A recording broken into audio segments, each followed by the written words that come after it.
मुंबई पुणे एक्सप्रेसवेवरून कोट्यवधी रुपयांचा प्रतिबंधित गुटखा वाहतूक करणाऱ्या दोघांच्या मुसक्या खालापूर पोलिसांनी आवळल्या आहेत. जिल्हा परिषद आणि पंचायत समिती निवडणुकीच्या पार्श्वभूमीवर सुरू असलेल्या कडक बंदोबस्तात ही कारवाई करण्यात आली असून पोलिसांनी तब्बल 1,03,34,200 रुपयांचा मुद्देमाल जप्त केला आहे. खालापूर पोलीस ठाण्याच्या हद्दीत सावरोली टोलनाक्याच्या अलीकडे ही धडक कारवाई करण्यात आली.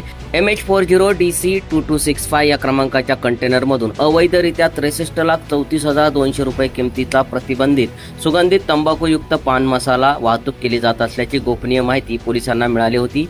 त्यानुसार वरिष्ठ पोलीस अधिकाऱ्यांच्या मार्गदर्शनाखाली महामार्ग पोलीस मदत केंद्र बोरघाट आणि खालापूर पोलिसांनी संयुक्त कारवाई करत सदर कंटेनर अडवून तपासणी केली.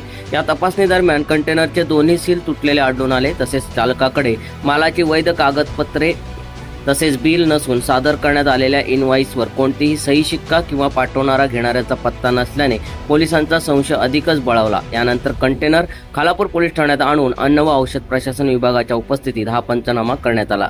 या प्रकरणी शेख रशीद शेख रहमान वय वर्ष 40 राहणार अकोला, गणेश देवीदास वानखेडे वय वर्ष 25 राहणार अकोला यांना अटक करण्यात आली आहे.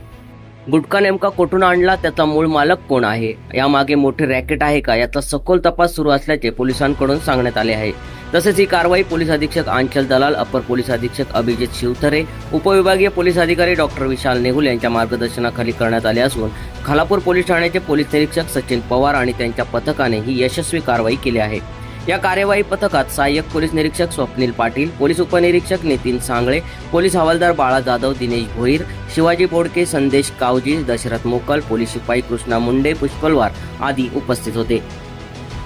अवैध प्रतिबंधित अंमली पदार्थांची वाहतूक, साठवणूक किंवा विक्रीची माहिती मिळाल्यास नागरिकांनी तात्काळ डायल 112 रायगड दृष्टी व्हॉट्सअप क्रमांक 7620032931 किंवा नजीकच्या पोलीस ठाण्याशी संपर्क साधावा, असे आवाहन रायगड पोलिसांकडून करण्यात आले आहे. सम्राट मराठी लाईव्हसाठी ब्युरो रिपोर्ट, खालापूर.